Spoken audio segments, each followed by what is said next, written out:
ለዚህ እኮ ነው ጌታ ልተፋህ ነው። ምክንያቱም ለብ ያለ ይተፋል፣ ያስታውካላ። ገብቶ አይስማማም፣ ጤና አይሰጥም። አንዱን ብትሆን ይሻለኝ ነበር፣ ትኩስ ወይም በራድ በሆንክስ መልካም ነበረ አለ። አይደለንም እኛ ወይ ከሃዲም አይደለንም አማኝም አይደለንም። በእውነት አስቸጋሪ ነገር ላይ ነው ያለነው ክርስቲያኖች። ወይ ጨርሰን አልካድንም ወይ ጨርሰን አላመንም። መካከል ላይ ልብ ያለ የሚያስጠላ ሁኔታ ላይ ነው ያለነው። በማህበራዊ ሚዲያ ስንከራከር፣ ስለ ቤተ ክርስቲያን ስንናገር እንዲሁ የበቃን ነው የምንመስለው። የጠነቀቅ እምነታችን የገባን የተረዳን እንመስላለን። ምንጠቅሰው ጥቅስ፣ ምንጠቅሰው መጽሐፍ፣ ምናቀርበው አስረጃ አናጣም። በገቢር ግን ከቅዱሳን ጋር ራሱ በጸሎት ተገናኝቶ መጠቀም ደግሞ ምንም የለም። ሰባኪዎቹ እንደምንሰብከው አይደለንም። አስተማሪዎቹ እንደምናስተምረው አይደለንም። ምዕመናኑም እንደሚናገረው እንደሚለጥፈው ስዕል እንደሚጠቅሰው ጥቅስ አይደለንም። እምነታችን ከአንድ አማኝ ከውስጡ ከልቡናው ሊገኝ እንደሚጠበቅበት ያለ እምነት የለም። ክርስቲያኖች ድሆች መሆናችን የማናውቅ፣ ምስኪኖች መሆናችን የማናውቅ፣ የምናሳዝን፣ ለእግዚአብሔር ቅርብ የምንመስል እግዚአብሔር ግን ከቤታችን የወጣ ጨርሶ ስላራቀን ቆሞ የሚያንኳኳ እባካችሁ ክፈቱልኝ ስሙኝ የሚለን እጅግ ችግር ውስጥ ያለን በእውነት በዚህ ዘመን እንዳለን አብዛኛዎቹ የኢትዮጵያ ክርስቲያኖች ከባድ ችግር ውስጥ ያለ የለም።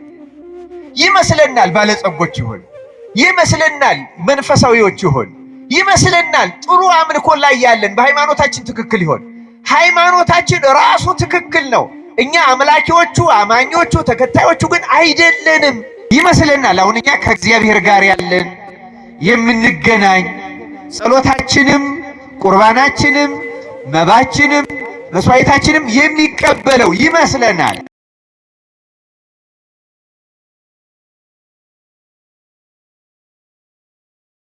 ስለ ራሳችን ያለን ሐሳብ በጣም የተሳሳተ ነው። ደጋግሜ ያነሳለሁ። እኔ በእውነቱ የኢትዮጵያ ቤተክርስቲያን የዚህ ዘመን ምዕመናን ታሪካችንን ራሱ በአግባቡ አንጠቀምበት። ታሪካችንን ብንማርበት አሁንም ቀጥ አድርጎ የሚበራን መብራት ይሆነናል። የቅዱስ ላሊበላ ታሪክ ብንማርበት፣ ላሊበላ ህንፃውን ይዘን እኛ ኮራት ነው የሚያስቸግረን። ግን ቅዱስ ላሊበላ እነዚያን ለመስራት የበቃበትን ትህትናውን ብናየው፣ መንፈሳዊነቱን ብናየው፣ ራሱን ዝቅ ማድረጉን ብናየው ላሊበላን ወደዚያ ጥበብ የመራ አምላክ እኛንም ይመራ ነበር። እኛ የላሊበላን መንፈስ አንከተለው፣ በላሊበላ ህንፃ ትዕቢት ግን ተጠምደን ተይዘናል። ሆነ የአክሱም አባቶቻችንን ታሪክና መንፈስ አንከተለው፣ በአክሱም ታሪክ ትዕቢት ግን ከሰማያ ሰማያት ወርደን እንፈጠፈጣለን። በጎንደር በጣና ገዳማት በቁልቢ በግሸን ሁሉንም ቦታዎች ማንሳት ይቻላል። በዚህ በጻድቃኔ በደብረ ሊባኖስ በአሳቦት በምድረ ከብድ በዝቋላ እስከ ታችኛው እስከ ባሌ እስከ ደብርብር እስከ አርባ ምንጭ እስከ ነበሩ ጥንታዊ ገዳማት ታሪኮቻችን የጠፉት ጠፍተዋል ያሉት ብቻ የነሱ መንፈስ ብንመረምረው ታሪካቸው ከኩራት ለይተን ብናጠናውና በእነርሱ መንፈስ ብንጓዝ እውነት የነሱ ልጆች እንባል ነበር። እኛ በስጋ ልደት የነሱ ልጆች ነን እንጂ በመንፈስ ጠላቶቻቸው ነን። እንደ ፈሪሳውያን ጌታ በወንጌል እንደዛ ነው ያላቸው። የአባቶቻችን በእውነት በአባቶቻችን ዘመን ኖረን ቢሆን ኖሮ እነዚህ ነቢያትን ሲገድሉ ባልተባበርናቸው ነበር ሚሉትን አንስቶ በእውነትም የነዚያ የገዳዮች ልጆች መሆናችሁን ትመሰክራላችሁ አላቸው። እኛ ጠላቶቻቸው ነን፣ ለአባቶቻችን ጠላቶቻቸው፣ ታሪካቸውን በስራ የማናስቀጥል፣ መንፈሳቸውን የማንወድ፣ ትህትናቸውን የማንወድ፣ ትጋታቸውን የማንወድ፣ መንፈሳዊነታቸውን የማንወድ፣ ጥበባቸውን የማንወድ፣ የሰሩትና መሬት ላይ ያለውን ቅርስ እያነሳን የምንታበይ፣ የምንጠላላ፣ የምንፎካከር እዛ የተወለድንበት አካባቢ አንዱማ ሲኖር እጅግ ትልቅ በሽተኞች ነን። የጸና በሽታ ነው ያለው። እግዚአብሔር ከእንዲህ ያለው በሽታ በቸርነቱ ይፈውሰን። የእውነት ነው የምናገረው። በዚህ ዘመን እንዳለን አብዛኛዎቹ የኢትዮጵያ ክርስቲያኖች ከባድ ችግር ውስጥ ያለ የለም። ይመስለናል ባለጸጎች ይሆን፣ ይመስለናል መንፈሳዊዎች ይሆን፣ ይመስለናል ጥሩ አምልኮ ላይ ያለን በሃይማኖታችን ትክክል ይሆን። ሃይማኖታችን ራሱ ትክክል ነው። እኛ አምላኪዎቹ አማኞቹ ተከታዮቹ ግን አይደለንም። እኛ ባለጸጎች እንደሆን ይሰማናል፣ ግን ድሆች ነን፣ የተራቆትን ነን፣ ምስኪኖች ነን፣ የማናስተውል ነን ክርስቲያኖች። የእግዚአብሔር ቃል የሚነግረን ይሄንን ነው። እና ምንድነው ይሄ በራድ ወይም ትኩስ አለመሆን የሚለውን ሊቃውንት ሲተረጉሙ አንድ 3 ትርጓሜ ሰጥተውታል አባቶቻችን። አንደኛ በራድ ወይም ትኩስ እንዳይደለህ አውቃለሁ ሲል ለማንኛውም አማኞቻችን የሚተረጎመው የመጀመሪያ እምነታችንን የተመለከተ ነው። እምነታችን አሁን እንዳጠቃላይ ሲታይ በወልድ ዋሕድ በክርስቶስ አምላክነት ማመናችን ትክክል ነው። በቅዱሳን ምልጃ፣ በጸጋ መንፈስ ቅዱስ፣ በብዙ ነገር እንዳጠቃላይ እምነታችን ከላይ ሲታይ አለን ኦርቶዶክስንን። ከውስጥ ግን በሕይወታችን ስንመረመር በምንጸለየው ጸሎት፣ በምንጾመው ጾም፣ የእግዚአብሔርን ቃል በመስማት እግዚአብሔር ከኛ ጋር ስለሚያደርገው መግቦት፣ ጥበቃ፣ ድነት ግን ባዶዎች ነን እና ከላይ የሆነ እምነት የሚመስላለን፣ ከውስጥ ስንበረበር ደግሞ የለንም። ወይ ጨርሰን አልካድንም፣ ወይ ጨርሰን አላመንም። መካከል ላይ ልብ ያለ የሚያስጠላ ሁኔታ ላይ ነው ያለን። በማህበራዊ ሚዲያ ስንከራከር፣ ስለ ቤተ ክርስቲያን ስንናገር እንዲሁ የበቃን ነው የምንመስለው። የጠነቀቅ እምነታችን የገባን የተረዳን እንመስላለን። ምንጠቅሰው ጥቅስ፣ ምንጠቅሰው መጽሐፍ፣ ምናቀርበው አስረጃ አናጣም። በገቢር ግን ከቅዱሳን ጋር ራሱ በጸሎት ተገናኝቶ መጠቀም ደግሞ ምንም የለንም። ከላይ እንደምንናገረው አይደለንም። ሰባኪዎቹ እንደምንሰብከው አይደለንም። አስተማሪዎቹ እንደምናስተምረው አይደለንም። ምዕመናኑም እንደሚናገረው እንደሚለጥፈው ስዕል እንደሚጠቅሰው ጥቅስ አይደለንም። እምነታችን ከአንድ አማኝ ከውስጡ ከልቡናው ሊገኝ እንደሚጠበቅበት ያለ እምነት የለም። ክርስቲያኖች ልብ ያለን ማዕከላዊ ነን። ጨርሶ ያላመነ እኮ አንዴ ይሻላል። ወይ ደግሞ ጠበቅ አድርገን ይዘን ራሳችንን መርምረን የገቢር እምነት ማለት ምን ማለት ነው? ቢያንስ የሚያስደርግ ማለት ምን ማለት ነው? እንደ 100 አለቃው ቃል ብቻ ተናገር ብላቴናይም ይፈወሳል ብሎ አምኖ የሚያስደርግ፣ እንደዚያች ከነናዊት ሴት ከውሾቹ እንዳንዱ ቁጠረኝ፣ ውሾች ከጌቶቻቸው ማዕድ የሚወድቀው ፍርፋሪ ይበላሉ ብላ የሚያስደርግ እምነት፣ እንዲህ ያለስ እምነት እያለ ጌታ ያደነቃቸው። የሚያደርግ አለ ገባሪ ማለት የሰናፍጭ ቅንጣት ታክል እምነት ቢኖራችሁ ይህን ተራራ ከዚህ ተነቅለ ሂድ ቢትሉት ምን ይሆናል? ግድ የለም ተአምራት ማድረጉ ይቀርብ። ቢያንስ ለምነን ማግኘት የምንችል ለምንድን ነው የማናገኘው ይላል የእግዚአብሔር ቃል። ለምሳሌ ወንጌሉ ላይ ይላል፣ ማርቆስ ወንጌል ምዕራፍ 14 ላይ በጸለያችሁና በለመናችሁ ጊዜ የለመናችሁትንና የጸለያችሁትን እንደተቀበላችሁት አድርጋችሁ ቁጠሩ እመኑ ይላል። ያን ጊዜም ይደረግላችኋል ይላል። ለምንድን ነው የማይደረግ ካል እየለመንም ይደረጋል ብለን አናምንም። እምነታችን መካከለኛ ጠይም ነው፣ ልብ ያለ ነው። ክህደትም አይደለም እምነትም አይደለም ክርስቲያኖች። እና እኛ ለዚህ እኮ ነው ጌታ ልተፋህ ነው። ምክንያቱም ልብ ያለ ይተፋል፣ ያስታውካላ፣ ገብቶ አይስማማም፣ ጤና አይሰጥም።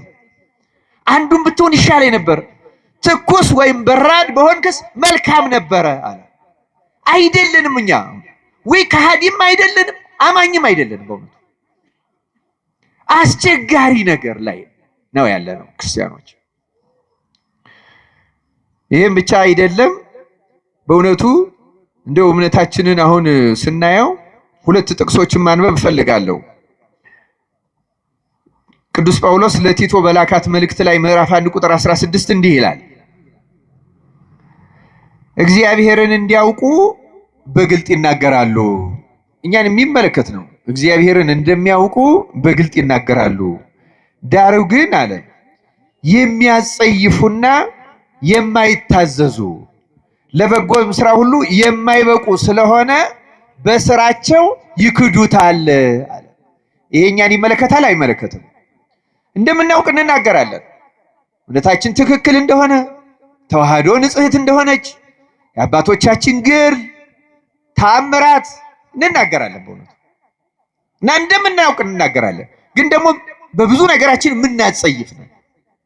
የእግዚአብሔር ቃል የሚወቅሰን እንደዛ ብሎ ነው እና በምን ያለ ከእውቀት ሲታዩ ከንግግራቸው ሲታዩ ከምስክርናታቸው ሲታዩ እግዚአብሔር እንደሚያውቁ በስራቸው ግን ይክዱታል። እኛ እንደዚህ ያለ ወይ በስራችንም ጨርሰን እንመን ወይም ደግሞ በእውቀቱም ጨርሶ መካድ ይሻላል እኮ። አሁን መካድ ጥሩ ነው ለማለት አይደለም የምናገረው።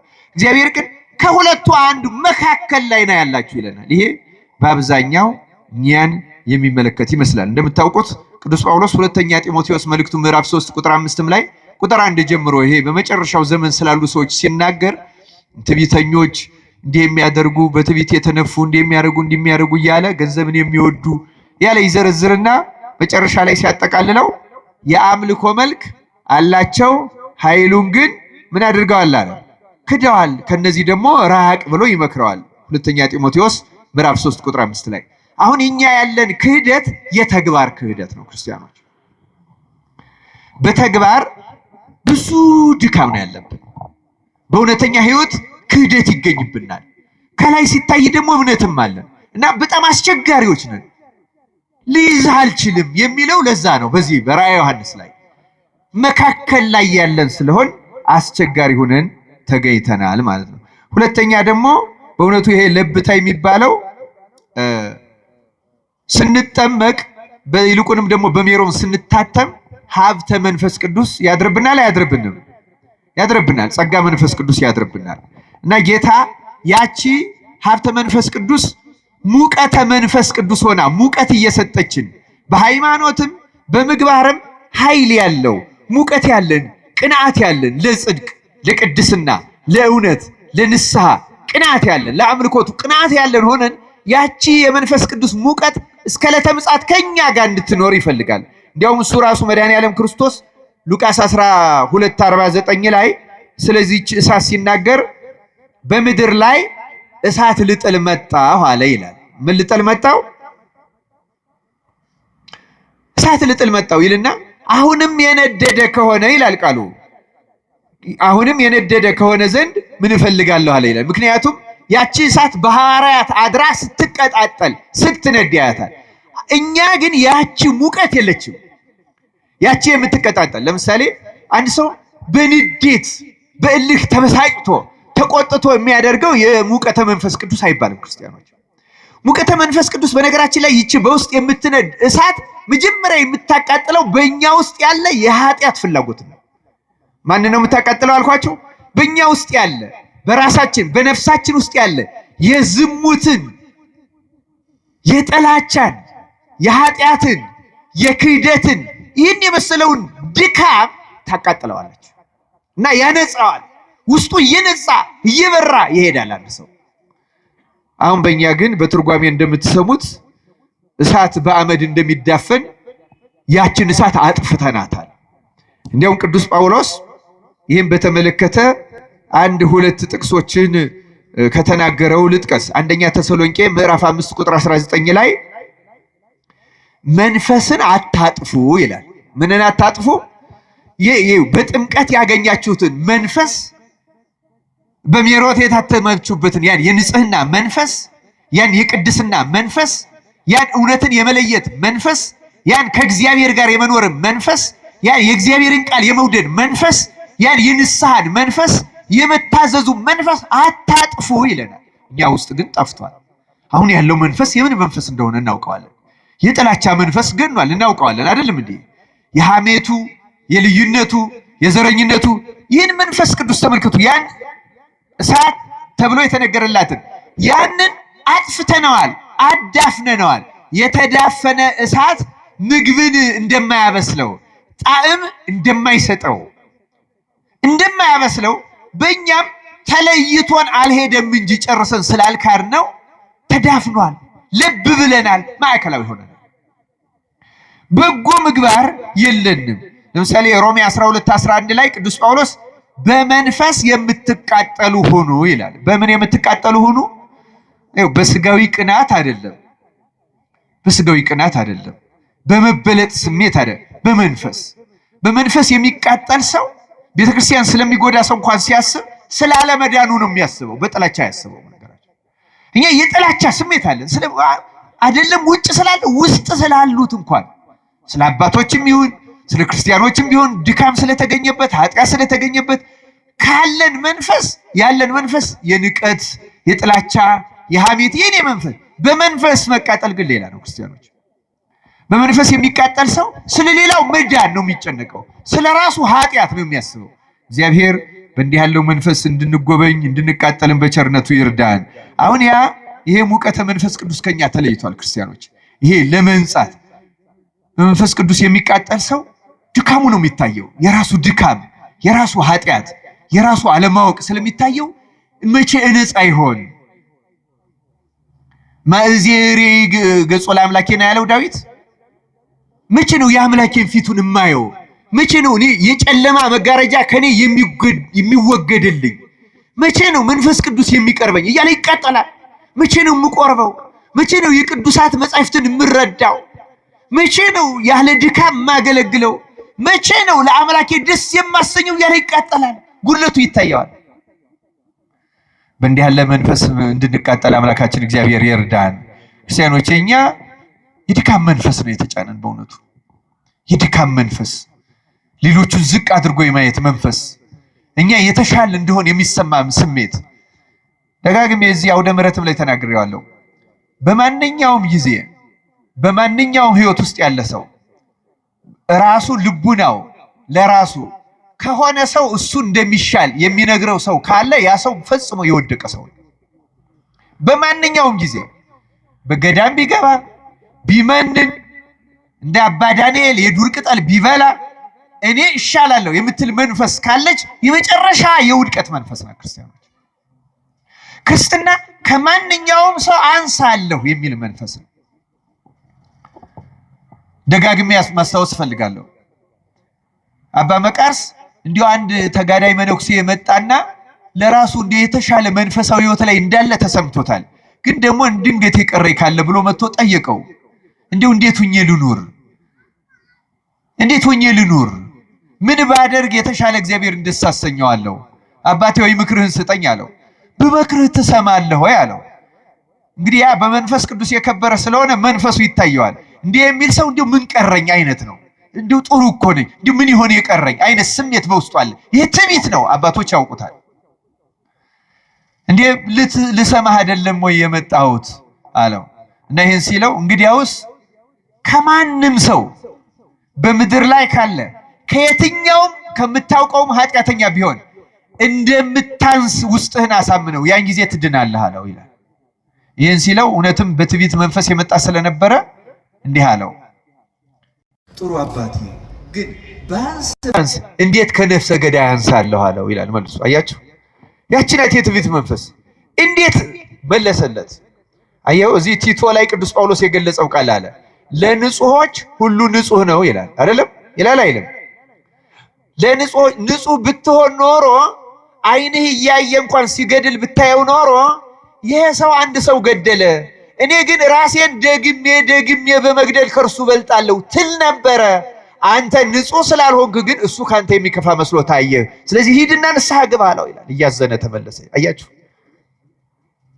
መንፈሳዊ ሕይወት ማለት በመንፈስ ድሆች የሆኑ ምን ይሆናሉ ነው የተባለ? ብፁዓን ናቸው ነው አይደለም የተባለ? ሰው በመንፈስ ቅዱስ ካለ ውስጡን የሚሰማው ባዶነት ነው፣ ኃጢአተኝነት፣ ደካማነት፣ ውረደነት። ባለጸግነት ከተሰማው እንደዚህ ሎዶቅያ ቤተክርስቲያን እኔ እኮ ጸልያለሁ በየቀኑ ማንም አያውቅም። ሌሊት 9 ሰዓት እስከ 11 ሰዓት መጸለያትን እኮ ማንም አያውቅም። በዚህ ሰዓት መሰግዳትን ማንም አያውቅም። እንዲህ አድርጌ መጸውታትን እኮ ማንም አያውቅም። ይህችማ ስንቄ ናት እያለ ለራሱ ድልብ እንዳዘጋጀ እግዚአብሔርን ደስ የሚያሰኝ መንፈሳዊ ሀብት እያከማቸ እንደሆነ ለውስጡ የሚሰማው ሰው ደሃ ነህ ይለዋል እግዚአብሔር። አንተ ባለጸጋ ነህ ትላለህ፣ ግን ደሃ ነህ፣ ምስኪን፣ ምንም ራቆትህን ነህ። ከእንደዚህ ያለ ባለጸጎች እንደሆን መንፈሳውያን እንደሆን እየተሰማን ባዶ ከሚያደርግ ድህነት እግዚአብሔር ያውጣን። ክርስቲያኖች ክርስትና በጣም የፍጹም ድህነት ሃይማኖት ነው። በመንፈስ ድሃ መሆን፣ በእውነት ድሃ መሆን። በእውነት ማለት ምንም የለኝም ደግሞ የለን። እኛ እኮ ደግሞ የምናሳዝነው ሳይኖረን እኮ ነው።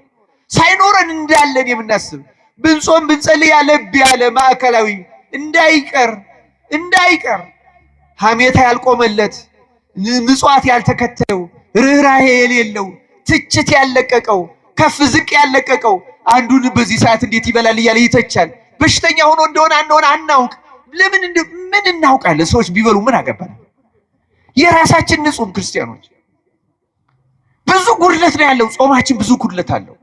ጾማችን ብቻ አይደለም ጸሎታችን ብዙ ድካም አለው። ክርስቲያኖች ይህንን ነው ዕውር ነህ የሚለውና እግዚአብሔር ቃል የሚነገረው በመንፈስ አይደለም እኛ ያለ ነው። በእውነቱ ምንቃጠልም ከሆነ በቅናት መንፈስ በዚህ በስጋዊ መንፈስ ነው የምንቃጠለው። እግዚአብሔር ከዚህ ነፃ ያውጣል።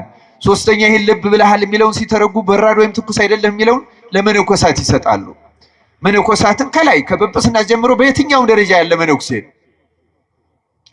ልብ ብላችኋል ልብ ብለሃል የሚለውን እንዲያውም አንድ አባት ለመነኮሳት አብዝቶ አጽንቶ ሲተረጉም ምን ይላል? አንዳንድ መነኮሳት ይላል ከዚህ ዓለም ሆነው ሴቶቹ ባል ወንዶቹ ሚስት አግብተው ወጥተው ወርደው ሰርተው ልጅ ቢያሳድጉ መልካም ነበረ። እንዲህ እንዳይባሉ መንኩሰናል ይላሉ። መነኩሴ ደግሞ በገዳም ገብቶ በመንፈስ ቅዱስ ተቃይቶ የሚቃጠል ሞቅ ያለ ነው። ወይ በዓለም እንዳለ በትዳር እንዳለ አልቀዘቀዙ፣ ወይ በገዳም መንፈስ ቅዱስ አድሮበት ለሌሎቹ ለዓለም እየማለደ ገዳም ገብቶ መመንኮስ ማለት ስለራሱ ድነት ብቻ ሳይሆን ስለ ዓለም ሁሉ ሌት ተቀን መማለድ ማለት። ወይ እንደዚያ ሙቀተ መንፈስ ቅዱስ አድሮበት ስለራሱ ድነት ብቻ ሳይሆን ስለ ዓለምና ስለ ሰው ልጆች ድነት አይለምንም። ወይ እንደነዚህ አልሞቀ፣ ወይ በትዳር እንዳሉት አልቀዘቀዘ፣ ማዕከል ላይ ሆኖ ልብ አለ። መንኩሻለሁ ይላል ግን ሀብት ይሰበስባል። መንኩሻለሁ ይላል ግን ፍቅረ ዓለም አልወጣለትም። መንኩሻለሁ ይላል እንኳን ስለ ዓለም ድነት ሊለምን ከመካከሉ ያሉትን አንዱን መነኩሴ በሆነ ነገር ይጠላዋል፣ አንዱን ካህን በሌላ ነገር ይጠላል። ስለ ዓለም ስላልተጠመ ለምን መንኩሶ የዓለም ስሙን ለውጦ አሁን ግን ዘመዶቼ በዚህ አካባቢ ናቸው እዚህ አካባቢ ያለው እንዲደረግልኝ ለምን ልተፋህ ነው አለው ይላል። እንደዚህ ከመሆን አምላካችን እግዚአብሔር በቸርነቱ ይጠብቀን። አንዱን መሆን ይሻላል። ወይ አግብቶ እንደ ዓለም መሆን ወይም ደግሞ በግብር መንኩሶ ለዓለም ሁሉ ድህነት መለመን። ልብ ብለሃል የሚለው ይህንን ነው ይላሉ። እኛም በዚህ ዓለም ያለን ሰዎችም ከዚህ ነፃ አይደለም። ወይ እንደ ክርስቲያን መሆን አሁን እኮ ወይ እንደ ክርስቲያን አይደለም ወይ እንደ አህዛብም አይደለም እኮ ከመካከል ላይ ያለ። ከዚህ የተነሳ ነው ልተፋህ ነው የሚለው ቃል ለሁላችን የሚነገረው ማለት ነው። የተወደዳችሁ የእግዚአብሔር ቤተሰቦች በእውነቱ የእግዚአብሔር ቃል በዚህ በሎዶቅያ ያለው የቤተክርስቲያን አለቃ ይህን ከተናገረ በኋላ 3 መድኃኒት ያዝለታል። ንባቡን ሰምታችሁት እንደሆነ ደግሜ ያስታውሳቸዋለሁ። ባለጠጋ ሀብታም ነኝና ባለጠጋኝ ሁኛለሁ አንድም እንኳ አያስፈልገኝም የምትል ስለሆንክ ጎስቋላም መስኪንም ድሃም ዕውርም የተራቆትክም መሆኑን ስለማታውቅ ይላል። የብዙዎቻችን ችግር ምን ያህል ደካሞች እንደሆን አናውቅም። ምን ያህል ዕውሮች እንደሆን ምን ያህል በጽኑ ችግር ውስጥ እንዳለን አናውቅም። እግዚአብሔር በቸርነቱ ይግለጽልን። ለምሳሌ አንዳንድ ሰዎች አንዳንድ ጊዜ እንዲህ ያህል ጥያቄ ይጠይቁናል። እኔንም ተጠይቄ አውቃለሁ። መንፈሳዊ ሕይወቴ ትክክል መሆኑን በምን አውቃለሁ? እንደዚህ አይነት ጥያቄ በህሊናችሁ ይመጣል። ጸሎቴ፣ ጾሜ፣ አካሄዴ ነገሬ ሁሉ ትክክል መሆኑን በምን አውቃለሁ? በመጽሐፍ የተጻፈው ስለ ኦርቶዶክስ ትክክል ነው። ያንን አይደለም የምንጠራጠረው። ይህን የራሴ ተግባር ግን ተግባራዊ ሕይወቴ ትክክል መሆንና ለመሆኑን በምን አውቃለሁ ይላሉ። አንድ ሰው ሕይወቱ ወደ ትክክለኛው መስመር እየገባ መሆኑን የሚያውቀው የሰው ኃጢአት ከአይምሮው እየጠፋ የራሱ ኃጢአት እየጎላ ከታየው በትክክለኛው መስመር ውስጥ ያለ ሰው ማለት ያ ሰው። እየሰማችሁ ነው አይደለም? ስለሌሎች ሰዎች ድክመት፣ ስለሌሎች ሰዎች ኃጢአት፣ ስለሌሎች ሰዎች ድካም አእምሯችን የሚያስብ ከሆነ እና አሁን ለቤተክርስቲያን እንቆረቆራለን የምንለው አብዛኛው ሰዎች ቤተክርስቲያን የምትጎዳ የሚመስለን በሌሎች ሰዎች ኃጢአትና ስህተት ነው። ልክ ነው። ያ ሊጎዳ ይችላል። ቤተክርስቲያን ጎዳት ማለት ግን እንዳለች የቅድስናዋን ይጎዳታል ማለት አይደለም። ያን ሰው ራሱን ነው የሚጎዳው። በነገራችን ላይ ቤተክርስቲያንማ የክርስቶስ አካል ሆናት። የቤተክርስቲያን የምትባለው ህብረት ውስጥ ያሉ ተጎጂዎች አይደሉም። ውጪ ያለን ሰዎች ግን ተጎጂዎች ነን። የአጥቢያው አባል ነን፣ ቅዳሴው እንገናኛለን፣ እንደዚህ ጉባኤው ላይ እንገኛለን። ግን ከመንፈስ ቅዱስ ህብረት ውስጥ ላንገኝ እንችላለን እና ጉዳቱ የኛ ነው። ስለዚህ አንድ ሰው ሌሎች ሰዎች እያጠፉ እየጎዷት ነው ብሎ መጨነቁን ማቆም አለበት አንድ ክርስቲያን። ይህ ማለት በአጥቢያው ላይ መቆርቆር አይኑረው፣ ሐሳብ አይኑረው እንደዚህ ማለት አይደለም። ክርስቲያኖች ግን የመጀመሪያ የኛ መንፈሳዊ ህይወት ሳይስተካከል እኛ ወደ እግዚአብሔር ለመገናኘት ጥረት ሳናደርግ የመንፈስ ቅዱስን እርዳታ ቢያንስ ይገርማቸዋል። አንድ አባት ምን ይላል? ቢያንስ ኃጢአት ማቆም ቢያቅተን ሙሉ ኃጢአተኞች መሆናችን ከልባችን የምናምን ከሆነ የእግዚአብሔር እርዳታ አይለየንም ይላል። ሙሉ የምንታመን ከሆነ ማንኝ እኔ ሌላውን አዋረድ ዘንድ እንቅ ዘንድ እተች ዘንድ የነገሌ ድርጊት የበለጠ ጎጂ ነው እል ዘንድ እኔ ማንኝ እያለ የራሱን ኃጢአት ስለሌላው ሲነገረው እኔ በሱ ቦታ ቢሆን ከሱ ከፋ ይሆናል እያለ ንስሐ የሚገባ ሰው የእግዚአብሔርን ጸጋ ያገኛታል። አብዛኛዎቻችን ግን ኧረ በስመ አብ እንዲያው በሆንስ እንደዚህ አላደርግም የሚል የትዕቢት መንፈስ አለብን ብዙዎቻችን። ምናደርገው አይመስልንም በእውነቱ። እግዚአብሔር ከእንደዚህ ያለ መንፈስ ነፃ ያውጣል። ስለዚህ የእግዚአብሔር ቃል አታውቅም ራስህን ካለ በኋላ እንግዲህ በነጥብ መሄድ እንችላለን። በነገራችን ላይ አንደኛ ለብ ብልሃል ነው ማዕከላዊ ነጥባችን አይደለም እንዴ? ሁለተኛ ባለጠጋ ነኝ ብልሃል። ኃጢአቶቹ እነዚህ ሁለቱ ናቸው።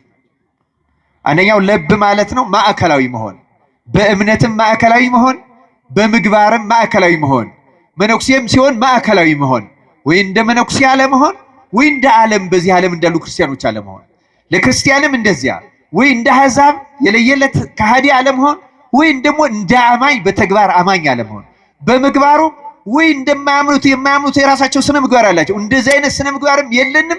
ወይም ደግሞ እንደ አንድ ክርስቲያን ክርስቲያናዊ ምግባር የነጻ የተቀደሰ የለንም። ማዕከል አንዱ ድካም ይሄ ነው ለብ ማለት። ሁለተኛው ደግሞ ለራሳችን የተለየ ግምት መስጠት፣ ባለጸጎች እንደሆን፣ አዋቂዎች እንደሆን፣ ትክክል እንደሆን፣ መንፈሳዊ እንደሆን፣ መንገዳችን ትክክል እንደሆነ መታመን፣ ግን ደግሞ እንደዚያ ሳይሆኑ መገኘት። ታዲያ መንፈሳዊ ሕክምናውን የእግዚአብሔር ቃል እንዲህ ብሎ ያስታውሰዋል። ባለጠጋ እንድትሆን ይላል። ባለጠጋ እንድትሆን በእሳት የነጠረውን ወርቅ አንድ ተጎናጽፈህም የራቁትነትህ ኀፍረት እንዳይገለጥ ነጭ ልብስ ሁለት እንድታይም ዓይኖችህን የምትኳለውን ኩል ሶስት አይደለም ይልና ምን ይላል? ከእኔ ትገዛ ዘንድ እመክርሃለሁ ይላል። ስለ ቃሉ የእግዚአብሔር ስሙ የተመሰገነ ይሁን። አሁን ተመልከቱ፣ ሶስት ነገር ነው ያስፈልጋል የተባለ። አንደኛ የነጠረ ወርቅ አይደለም ነው አይደለም። ሁለተኛ ነጭ ልብስ፣ ሶስተኛ ኩል። እነዚህ ያስፈልጉሃል። እነዚህ ያስፈልጉሃል ብሎ ብቻ አይደለም ያዘዘው። እነዚህን ከየትም አምጣ አይደለም ያለው። ከማን ግዛ ነው ያለው? ተናገር ውስጥ ከማን ግዛ አለው? ከእኔ ትገዛ ዘንድ ያስፈልጋል። ስለዚህ አንድ ሰው መንፈሳዊ ሀብትን ማግኘት የሚችለው ከማን ብቻ ነው ማለት ነው? ከእግዚአብሔር ብቻ ነው። ምን ማለት እንደሆነ ትንሽ ማብራራት ያስፈልጋል በእውነቱ። አንድ አባ ቴዎፋን የሚባል የ18ኛው ክፍለ ዘመን አባት እንዲህ የሚል ቃል ተናግሯል። ክርስቲያኖች ያላቸው ክርስትና ኦርቶዶክሳውያንን ማለት ነው ሁለት አይነት ነው ይላል።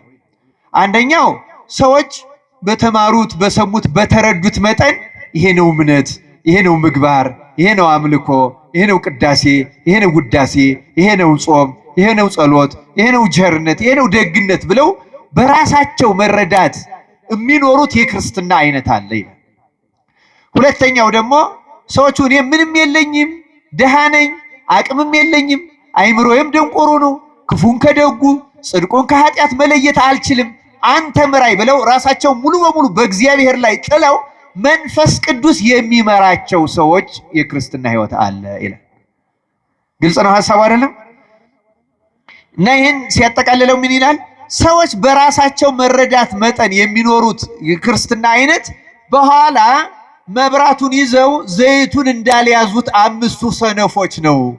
የሚያጸድቅ ይመስላቸዋል፣ አያጸድቅም። የሚበራ ይመስላቸዋል፣ አይበራም። የእውነት ትክክል ይመስላቸዋል። ክርስቶስ መጥቶ እስኪገለጥ ድረስ ጉድለቱን አያውቁትም። ይጠቅመናል ብለው ያደርጉታል፣ ግን አይጠቅማቸውም። በራሳቸው መረዳት ላይ ያለ ነው። እውነተኛው ክርስትና መንፈስ ቅዱስ እንደ ዘይት ማለት መንፈስ ቅዱስ በፈቀደው እግዚአብሔር በፈቀደው ሲጸልዩ እነሱ የወደዱት እንዲሆን ሳይሆን እግዚአብሔር የወደደው እንዲሆን ይህን የፈቃድ ሳይሆን ያንተ ፈቃድ ይሁን፣ እኔ ክፉ ደጉን አንተ ለይልኝ፣ አንተ አመልክተኝ እያሉ ትምክህታቸውን እግዚአብሔር ላይ አድርገው እግዚአብሔር ያሰቡት ያለሙት ነገር ሳይሆን ሲቀር እንኳን ሳይበሳጩ እግዚአብሔር አልፈቀደውም ማለት ነው፣ እግዚአብሔር አልወደደውም ማለት ነው። የሚገጥማቸው በሽታ ቢሆን ረሃብ ቢሆን ስደት ቢሆን ስራት ቢሆን መከራ ቢሆን እግዚአብሔር ለኔ የፈቀደው ይሄ ነው እያሉ የእግዚአብሔርን ፈቃድ እየመረመሩ ያ የሚከተሉት የነዚያ ብቻ ነው ለጽድቅ የሚያበቃው ይላል ክርስቲያኖች። ለዚህ ነው ተመልከቱ ከኔ ግዛ ነው የሚለው። ይኸው ካንተ የመሰለህን ይሄ ነው ጾም ትክክለኛው።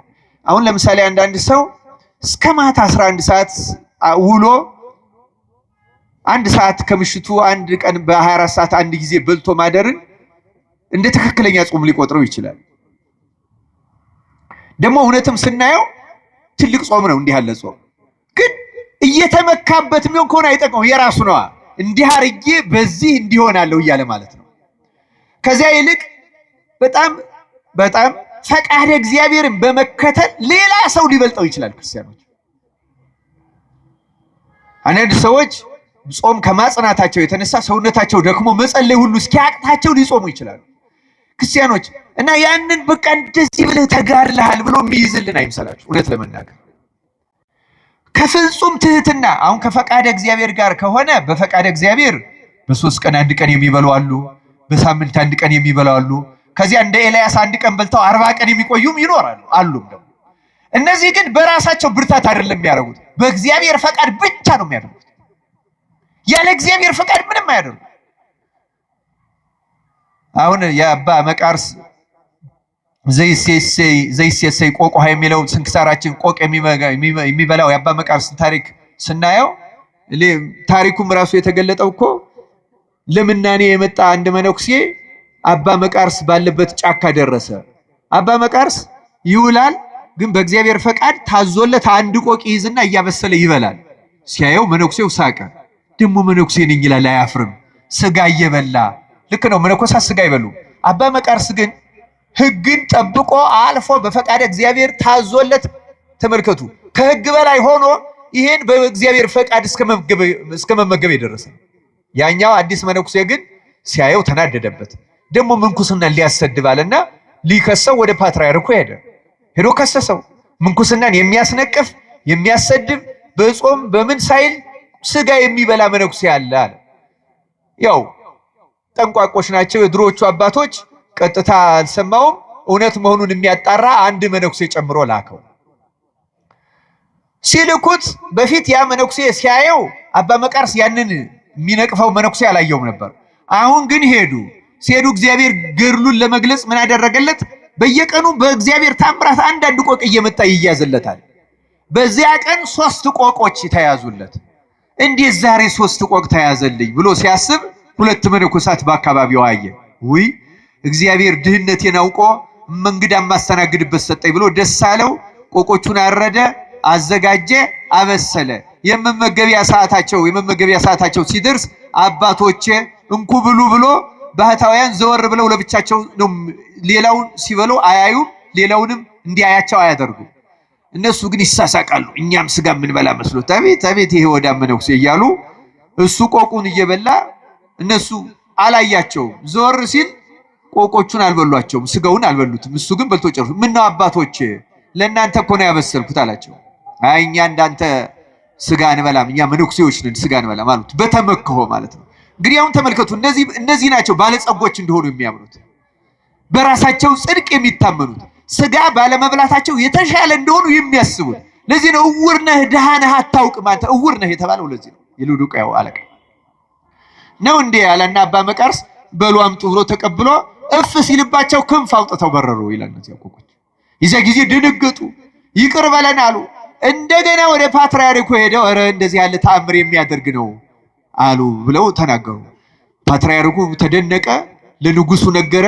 በዘመናችን እንዲህ ያለ አባት ተገኝቷል፣ ሂደን እንሳለም በረከት እንቀበል ብለው ንጉሱ ፓትርያርኩ ሰራዊት አስከትለው ሄደው ልክ አባ መቃርስ ያለበት ቦታ ሲደርሱ እግዚአብሔር ክብሩን ሊገልጽላቸው ወዶ ልክ እንደነ ኤልያስ ሲያርግ ሲሰወር አሳያቸው ይላል። አባታችን በረከትህን ስጠን አሉት። እባክህ ቃል ተናገረን አሉት። እና በዚያ ጊዜ እንዲህ አላቸው ይላል መነኩሴ ትህርምት ካህን ትምህርት ባያበዛ ኖሮ አይታበይም ነበር። ምክንያቱም እነሱ ባላቸው ዕውቀት ይመካሉ። እውርነት ማለት ይሄ ነው ክርስቲያኖች፣ በመንፈሳዊነት ማለት ከእንዲህ ያለ በራሳችን ጽድቅ ከመመካት እግዚአብሔር ያደነን። ለዚህ ነው ከኔ ግዛ ነው ያለው። ተመልከቱ፣ ከራስህ አትግዛ። በራስህ ጾም አትመካበት፣ በራስህ ስግደት አትመካበት፣ በራስህ ምጽዋት አትመካበት። ያ ካንተ የሰበሰብከው አይጠቅምህም። ከኔ ግዛ በፈቃድ እግዚአብሔር በታዛዥነት በትህትና። እንደውም የሚለው በእሳት የነጠረ ወርቅ ማለት ተፈትኖ ያለፈ እምነት ይኑርህ። እና እነዚህን ሶስቱን የሚተረጉሟቸዋል አባቶች። በእሳት የተፈተነ ወርቅ የተባለው ንጹህ እምነት የጠራ ያን በእሳት በደንብ የጠራ ወርቅ ነውር እንደሌለው ምንም ነገር እንደማይገኝበት እምነትህ ሕጸጽ፣ ጥርጣሬ፣ ምንታዌ ቅዱስ ያዕቆብ እንዳለው በሁለት ሐሳብ የሚገፋ የሚያመነታ ሰው ከእግዚአብሔር አንዳች የሚያገኝ አይምሰለው ነው የሚለው አይደለም። እንደዚህ ያለ አይኑር። የተፈተነ እምነት ይኖራችሁ። በእምነታችሁ መካከለኛ አትሆኑ፣ ልብ አትበሉ። ተግባራዊ እምነት። ይህን ወርቅ ከኔ ግዛ። እውር ነህ አንተ፣ ምንም የለህም። እንደምታስበው አማኝ አይደለህም። እንደምትገምተው እምነት የጠራ አይደለም። መሪ ብትሆን፣ አስተማሪ ብትሆን፣ አዋቂ ብትሆን፣ ተርጓሚ ብትሆን፣ በእኔ ዘንድ ያለህ እምነት ግን ከኔ የተገኘ አይደለም። በራስህ መረዳት፣ በራስህ ዕውቀት ላይ የተመሰረተ ስለሆነ አልቀበልህም። እምነታችን ከሱ ለመግዛት አምላካችን እግዚአብሔር ይርዳ። ታስታውሳላችሁ ደቀ መዛሙርቱን ጌታ ዛሬ ስለ እምነት አላስተምርም እንጂ በነገራችን ላይ በመጽሐፍ ቅዱስ ደቀ መዛሙርቱ ብዙ ጊዜ ተአምራት ካደረጉ በኋላ ጌታ ደጋግሞ የገሰጻቸው እምነተ ጎደሎዎች እያለ ነው። ታስታውሳላችሁ ቅዱስ ጴጥሮስ በባህር ጌታ ሲሄድና ጌታ መሆኑን ሲያውቁት ጌታ ሆይ እኔም እንዳንተ በባህሩ ላይ እንድመጣ እዘዝ አለው። አዘዘና አለው። ጴጥሮስ መራመድ ጀመረ። በኋላ ዝቅ ብሎ ባህሩን ሲያይ ፈራ። ፍርሃትና ጥርጣሬ ሲያድርበት መስጠም ጀመረ። ጌታ ሆይ አድነኝ ብሎ ጮኸ ይላል። ጌታ ምንድነው ያለው? አንተ እምነት ምን የሆነህ ነው ያለው? ይጎድልህ። አይገርማችሁ? በባህር ላይ እስከ መራመድ ደርሶ ጴጥሮስ የእምነት ጉድለት ከተገኘበት እኔና እናንተ ምን ያህል የእምነት ጉድለት ይገኝበት ይሆን? ማቴዎስ 17 ላይ እንደተጻፈው ያን አንድ ሰው ልጁን አምጥቶ ፈውሱልኝ አላቸው። ደቀ መዛሙርቱ አጋንንት ሲያወጡ ነው የኖሩት። የዚህን ሰው ልጅ ግን መፈወስ አቃታቸው። መጥቶ ወደ ጌታ ጮኸ። ደቀ መዛሙርቱ ልጄን ሊፈውሱት አልቻለም፣ እባክህ ፈውስልኝ አለ ይላል። እና አነጋገሩ ራሱ ተግሳጽ የሚገባው ስለነበር ጌታ ገስጾታል። ለምን? ደቀ መዛሙርቱ አልቻሉም ነው ያለው። የማን ድክመት ነው ያደረገው? የማን ድክመት ነው ያደረገው? አሁን እኛ እንደምንለው ግሸን ሄድኩ አልዳንኩም፣ እንትን ሄድኩ አልዳንኩም፣ እንትን ሄድኩ እንትንም እናሻግረዋል። ጌታ ገስጾ አንተ እምነት የጎደልሃልና የሱ እምነት ችግር ነው፣ የደቀ መዛሙርቱ ችግር ብቻ አለ። ደቀ መዛሙርቱም በኋላ ደግሞ ጠየቁት፣ ጌታ ሆይ እኛ ልናወጣው ያልቻል አንተ ግን ያወጣው ስለምንድን ነው አሉት ይላል። ስለ እምነታችሁ ማነስ። ስለ እምነታችሁ ማነስ። ተመልከቱ፣ አጋንንትን እያወጡ የእምነት ማነስ ከተገኘባቸው የኛ እምነት የጠራ ወርቅ ነው ብላችሁ ታምናላችሁ? ምን ያህል ድካም እንዳለብን አስቡ ክርስቲያኖች። እንደምናስበው አይደለም እምነታችን፣ እንደምንናገረው እንደምንፎክረው አይደለም። ቢኖረን እንኳን በእኛ መረዳት ላይ የተንጠለጠለ ነው። ከእግዚአብሔር ያገኘ ነው፣ የተገለጸ የነጻ የጠራ ፈተና የሚያሻግራል። የጠራው ወርቅ ከኔ ግዛ፣ የጠራ እምነት። ለዚያ ነው ደቀ መዛሙርቱ ጌታ ሆይ እምነት ጨምርልን፣ እኛም እምነት ጨምርልን ብለን እሱ እንዲጨምርልን መልካም ፈቃዱ ይሁን። ነጭ ልብስ ራቁትነትህን እንድትሸሽግ አለ። ያ አባት የሎዶቅያው አባት እኮ ራቁቱን አልነበረም። ባለጸጋ ያጌጠ የተኮነሰነሰ ነበር። ውስጡ በእግዚአብሔር አይነት ሲታይ ግን ራቁት። አሁን እኛም ብዙዎቻችን እንደዚህ አለ። በማስመሰል ጽድቅ ከብረናል። በእውነቱ በማስመሰል ጽድቅ ጻድቅ ሆኖ ለመታየት መጣጣር፣ ሰዎች ሁሉ የተለየ መንፈሳውያን እንደሆን ግምት እንዲሰጡን፣ የተሻልን እንደሆን ምዕመናን እንደዚህ አይነት አስተያየት እንዲኖራቸው እንደተሻልን ቆጥረው የተለየ መባ የተለየ ስጦታ እንዲሰጡን ምን ኩነሰነሰው በጣም ብዙዎች ነን በእውነቱ። በነገራችን ላይ እውነተኛ መንፈሳዊነት ከዓለም ሰዎች የተደበቀ ነው። በፍጹም እውነተኛ መንፈሳዊ ሰው ሌላ መንፈሳዊ የሆነ ሰው ብቻ ነው የሚያውቀው፣ ሌላ ዓለም አያውቀው። መንፈሳዊን ሰው የሚያውቀው መንፈሳዊ ሰው ብቻ ነው። ዓለም አያውቀው። ዓለም የሚያውቀው መንፈሳዊ ሰው የለም በእውነቱ። ይሄማ የዓለም መንፈስና የእግዚአብሔር መንፈስ አንድ ሆኗል ማለት ነው። የለም ጻድቅን ጻድቅ ነው የሚያውቀው፣ የበቃን የበቃ ነው የሚያውቀው። መንፈሱ ርቱ የሆነ መንፈሱ ርቱ የሆነውን ያውቀዋል።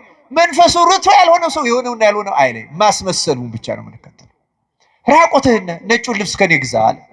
ትዝ ይላችኋል የማቴዎስ ወንጌል ምዕራፍ 22 ላይ ወይም ሉቃስ 15 ላይ ስለጠፋው ልጅ የተሻለ ልብስ አልብሱት ነው ያለው አይደለም? ልብሱን አውልቁና የተሻለ ልብስ ምን አድርጉት? ልብስ የጸጋ እግዚአብሔር መመለስ ምሳሌ ነው።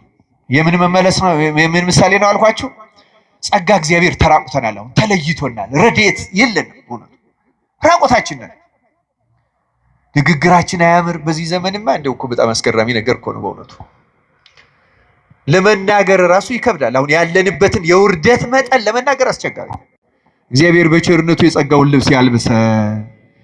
ሶስተኛ ምን ያስፈልጋል ነው ያለው? ኩል ለዓይንህ አጥርተህ እንድታይ።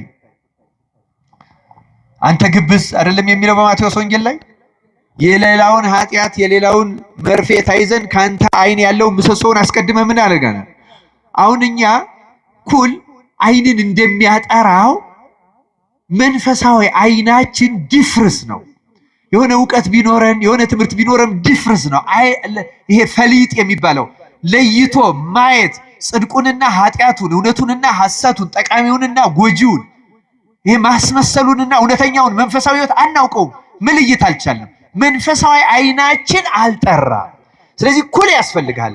አሁን አስተውሉ። ከኔ ግዛ ነው የሚለው። ከክርስቶስ ያልተገዛ ከሱ ያልተገኘ ነገር አንዳችም አይረዳም።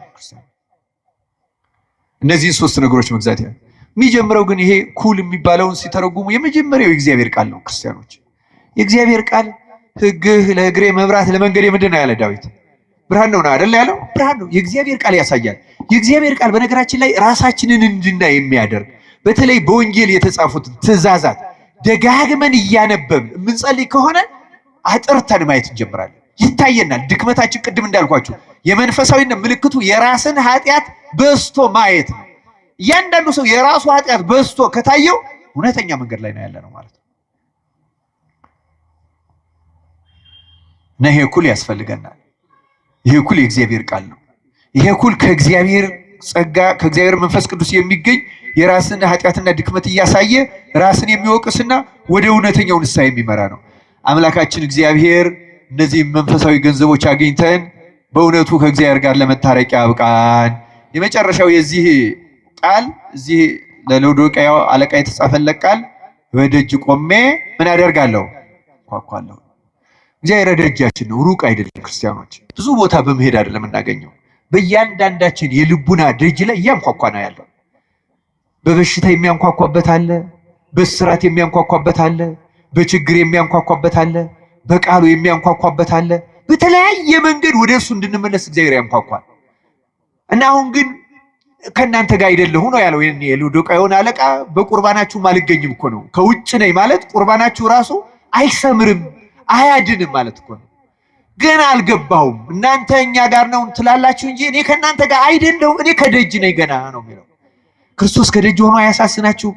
የሚያምር ቤተ መቅደስ ሰርተን የሚያምር ቅጽር ሰርተን ወንበሩን ግቢውን አሳምረን ልብሳችን አሳምረን ቀጸላው መገናጸፊያው ስዕሉን አሳምረን እግዚአብሔር ከደጅ ሲሆን አያሳዝናችሁ? በእውነት ይሄ ሁሉ ምን የመሰለ ነገር አድርገን ክርስቶስ ከደጅ ሲሆን ከዚህ በላይ ምን ያሳዝናል?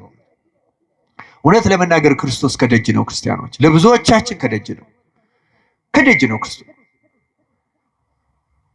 እያንኳኳ ነው ደግሞ ያለው በጦርነቱ በሌላ ረሃቡ በችግሩም ኧረ ተው ኢትዮጵያውያን ተመለሱ፣ ተይ የኢትዮጵያ ቤተክርስቲያን ተመለሽ ያለ እያንኳኳ ነው እግዚአብሔር። ይሄ እንደ ባለ ጸጋ ያልናገረው ብዬ ነው እንጂ አንድ ሊቅ ለዚያ ሎዶቅያ ለነበረው ሊቀ ጳጳስ እንደ ንጉሥ ሆነ ይለዋል፣ እንደ ባለ ጸጋ ሆነ ይለዋል። እንደዚህ ዓለም ባለ ጸጋ ተምነሸነሸ፣ መንፈሳዊነት ራቀው፣ ትህትና ራቀው፣ ከምዕመናን ጋር ያለው ግንኙነትም ልክ እንደ ባለስልጣን። አሁን እኛ ቤተክርስቲያን በፕሮቶኮል የታጠረች ናት። በፕሮቶኮል በደረጃ በጣም የሚያስፈራ ነው። በነገራችን ላይ የኢትዮጵያ ቤተክርስቲያን ራሷ ማየት አለባት። ኧረ ተው ተመለሱ እያለ ነው እግዚአብሔር። ከፍ ያለ ትዕቢትና መምነሽነሽ ውስጥ ነው ያለ። ክርስቶስ እየተጣራ ነው፣ እየገሰጸ ነው። በሰማዕትነቱ እየተጣራ ነው፣ በሚደርስብን መናቅ፣ መዋረድ፣ መገፋት እየተጣራ ነው። አሁን ግፍ እኮ አይደለም የሚፈጸምብን፣ ማንኳኳት ነው። ተመለሱ፣ ግድ የላችሁ፣ እኔ ከእናንተ ጋር ልሆን እፈቅዳለሁ፣ ደጃችሁ ላይ ነኝ፣ ከእናንተ መራቅ አልፈልግም፣ እያንኳኳው ነው፣ ክፈቱልኝ እኮ ነው ያለው እግዚአብሔር። ሌላ ምንም አይደለም ያለው። ተመለሱ፣ እኔ ልግባ፣ ያን ጊዜ አብሬያችሁ እራት እበላለሁ፣ ያን ጊዜ ቁርባናችሁ ይሰምራል፣ ያን ጊዜ ምልጃችሁ ያማልዳል፣ ያስታርቃል፣ ያርጋል። አሁን ግን ከእናንተ ጋር አይደለሁም ነው ያለ። መክፈት ያስፈልጋል፣ ትህትና ያስፈልጋል፣ ማስተዋል ያስፈልጋል። ይሄ ሁሉ የሚደርስብን እግዚአብሔር ቢጣላን ነው፣ በኃጢአታችን ነው፣ በጥጋባችን ነው ማለት በጣም ያስፈልጋል። ክርስቲያኖች ብንመጻደቀው ብንኩነሰነሰው ምንም የሚጠቅመን ነገር የለም። 3 ቀን እንደ ነነዌ ይበቃናል፣ ከተመለስ ይበቃናል። አባቶቻችን በዚህ በመጽሐፍተ መነኮሳት እኮ ብለዋል።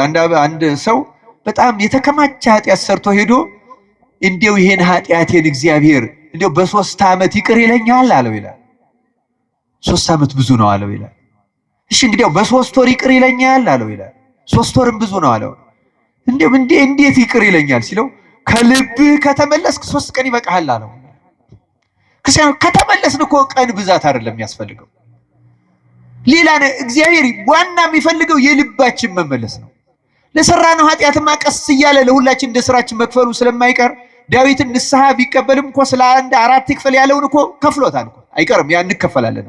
የስራችንን ነገር የዘራናትን ሳናጭድ በሰፈርንባት መስፈሪያ ሳይሰፈርልን በበደልናት መጠን ሳንቀጣ እኮ አንቀርም።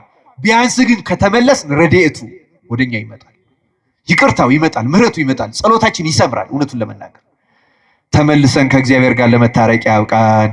ካልሆነ ግን ልተፋ ነው ይላል ክርስቲያኖች። ካልሆነ ከባድ ነገር ይመጣል ክርስቲያኖች። እንደ ሀገርም እንደ ቤተክርስቲያንም ከባድ ጥፋት ነው የሚጠብቀን ከዚህ በኋላ ካልተመለስ። እንዲህ እያለ አንቀጥልም። መቀጠል ከፈለግን ደጃችን ቆሞ የሚያኳኳውን ክርስቶስ ማስገባት አለብን። ዕውርነታችን፣ ድህነታችን ማወቅ አለብን። ራቆታችን መሆናችን ማስተዋል አለብን። እምነታችን ያልጠራ እንደሆነ ልብ ያለ እንደሆነ መረዳት አለብን። አስተሳሰባችን፣ አመለካከታችን አሁን ይሄ አለ። አሁን እንደው ለምሳሌ ይሄን ወቅት የምናልፈው እንዴት ነው ቢባል ምን እናገረዋለን? ግን ያ በድፍርስ አይን የምናየው ነው፣ ያልጠራ ነው። ኩሉን እንግዛው፣ የእግዚአብሔርን ቃል እንመርምር። ወደ አባቶቻችን እንዴት ነው ያለፉት? ያን ጊዜ አጥርተን እናያለን። ያን ጊዜ እንደ ፈቃዳችን ሳይሆን እንደ እግዚአብሔር ፈቃድ እንፈጽማለን። ያን ጊዜ እንታረቃለን። ያን ጊዜ ወደ መስዋዕታችን ወደ መንበራችን ይገባል። መስዋዕቱ ላይ ይገኛል፣ ያረጋል፣ አብሮን ይበላል፣ አብረነው እንበላለን፣ እናሸንፋለን። እሱ ዓለሙን ድል ነስቶታልና እና መወዳቸውን ገስጻለሁ ይላል። ተግሳጽ አድርገን ተቀብለን እንደ ነነዌ ሰዎች ከልብ ንስሐ ገብተን ከእግዚአብሔር ለመታረቅ ያብቃን። ይቆየን። ወስብሐት ለእግዚአብሔር።